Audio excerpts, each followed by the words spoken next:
Welcome to the Banker Lamp. Please enjoy the video. You begin by creating the global admin account and assigning a business basic license, because you need rights to configure everything. Once done, verify your domain in the admin center and update DNS records at your registrar so mail flows correctly. Make sure to enable multi-factor authentication and a sensible password policy right away. This prevents easy breaches while you continue setup. These first steps unlock mailbox creation, Teams, and OneDrive provisioning for your users.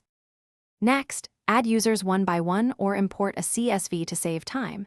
Assign each user a license and roles they need. Then provision Exchange mailboxes and OneDrive storage so people can send mail and save files. Create a SharePoint site for shared documents while planning folder structure. Configure Teams policies and set basic security defaults or conditional access to protect logins.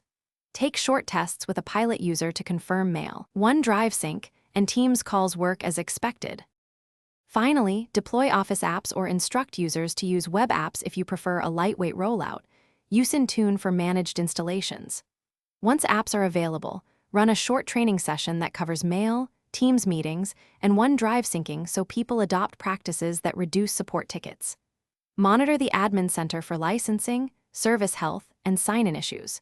If something breaks, check DNS and MX record propagation first. Then inspect Exchange sync logs and OneDrive sync errors. Those two checks fix.